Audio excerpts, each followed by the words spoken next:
Hey guys, back at it again with your very own Tao Te Ching. That's what we're working on today.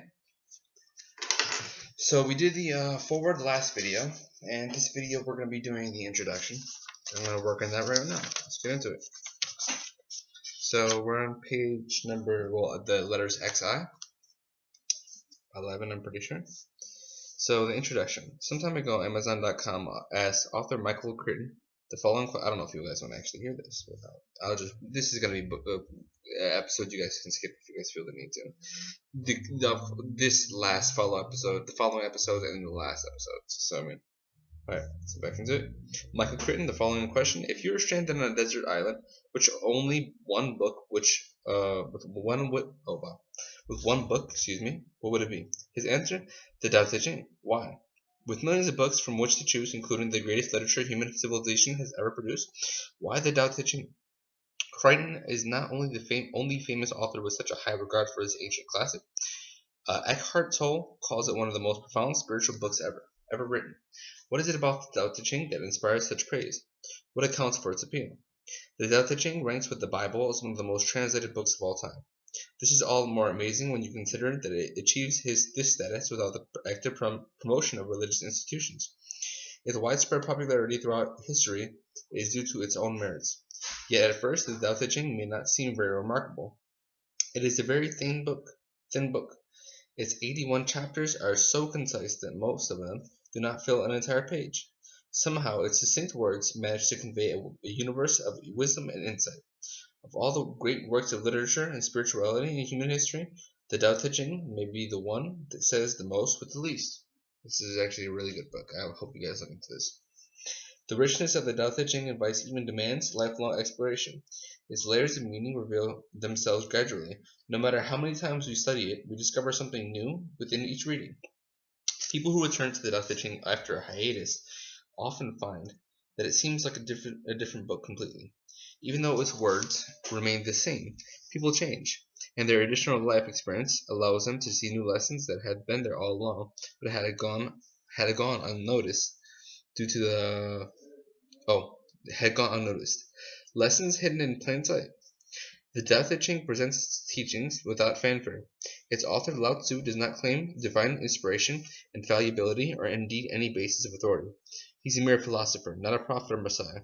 He does not ask us to accept anything on blind faith, but rather trust that the lessons in the Tao Te Ching will prove themselves. For these lessons are eminently practical. The Tao Te Ching is more than a commentary on spirituality. It is also a useful and down-to-earth guide to living with grace, peace, and joy. Perhaps this, more than any other reason, is why the Tao Te Ching has cast its spell on generation after generation since its writing 2,500 years ago. 2,500 years ago, guys, that's a long time. Just to let you guys know. Birth of the Tao Te Ching. But just what is the Tao Te Ching? How was it written, and who exactly was its author? Taoist lore includes a legendary story about the origin of the Tao Te Ching, like the Tao Te Ching that, like all good stories, reveal more than it first appears. The events in the story took place during the decline of the Zhou dynasty. The emperor had lost effective control, and noble families ruling individual states seized power, each hoping to consolidate China under its own rule. This was the precursor to the time of unrest in Chinese history known as the Warring States period. It was a typical day at Hanggu Pass, with no more than a usual number of people leaving or entering the Zhou state.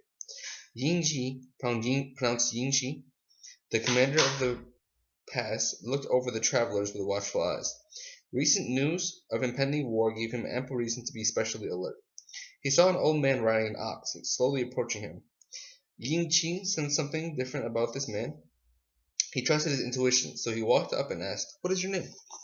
Unlike many Yingqi had encountered before, the old man had a perfectly composed demeanor, neither pompous nor ingratiating. "I am Lier," he replied. The name was familiar. Yingqi searched his memory and suddenly realized that what his intuition was trying to tell him. "You're not the one they call Lao Tzu, the old master." The old master's expression showed a flicker of reluctance, for he had no wish to draw attention. He nodded and answered, "Indeed, this is a great honor," Yingqi said, bowing deeply. "I'm an avid student of the Tao, and people say you teach the Tao with divine powers." Lao Tzu smiled and said, "Let us not be too hasty in believing what people say, Commander." "You must have tea with me before resuming your journey," Yingqi said. "I absolutely insist." Lao Tzu, say, Lao Tzu saw the sincerity in Yin Chi's invitation and gladly accepted. The commander ordered his men to maintain vigilance and led Lao Tzu into his office. Master, I am most curious about how you gain your legendary wisdom, Yin Chi said as he boiled water for tea. I claim no wisdom whatsoever. Others may get the impression only because I have served King Wu's royal archivist. I have served as King Wu's royal archivist for over the years. So Lao Tzu was the royal archivist for King Wu during the Warring States period. So that's how he got all the information. Following the lines, they're probably going to say how he summarized it into one book, all 81 chapters. And the 81 chapters, they're including every book that's in the library of King Wu, his personal collection. That'll be up in the upcoming ones. Oh, sorry to cut it short, but this is seeming to be fairly long. Uh, Let me just continue. I find it difficult to imagine all these books in one place. Only a king can amass such a collection. I consider myself lucky to even see one book. The library is almost beyond my comprehension. Books are dead, Commander said, Lao Tzu. They contain the words of people long ago. The only way to gain a living wisdom from dead books is applying their words to life. True, nevertheless, I suspect there are many scholars who desire your unlimited access to books for themselves. Surely they wish to oust you in order to take your position, asked Yin Chi. Yes, the position may seem prestigious, but in fact it can be dangerous as well. Many people would use unscrupulous means, even violence, to take the position for themselves. Serving the king can also be dangerous. He has been known to execute his own advisors because they made some careless mistakes. And yet you've survived and thrived as a royal archivist for years? What is your secret? Yin Chi asked eagerly as he poured tea into 2 cups. There is no secret. I use the Tao. Anyone can do the same thing. Avoid danger and enjoy peace. Through diligent cultivation of the Tao, in that case you should be able to maintain your position for many years to come. No, my work for His Majesty is done, answered Lao Tzu. I am able to retire. With the clouds of war hanging over the land, I see no reason to remain. How I envy your freedom. I hear about the impending war and think about going away myself. But I am tied to property and career. Such is the nature of desires and attachments. That which you desire tends to bind you. Relinquishing or reducing your desires tend to free you. Lao Tzu sat back and sipped his tea. It is a pity that you are leaving, master, for I and many others can learn much from you, said Yin Chi. Would you consider writing some notes down for us? This is where it comes into play. Some notes down for us, so we can cultivate the Tao on our own? This is an excellent idea, said Lao Tzu. Let me write down the basic concepts, the standard says, and the summaries of the major works in the Royal Archives.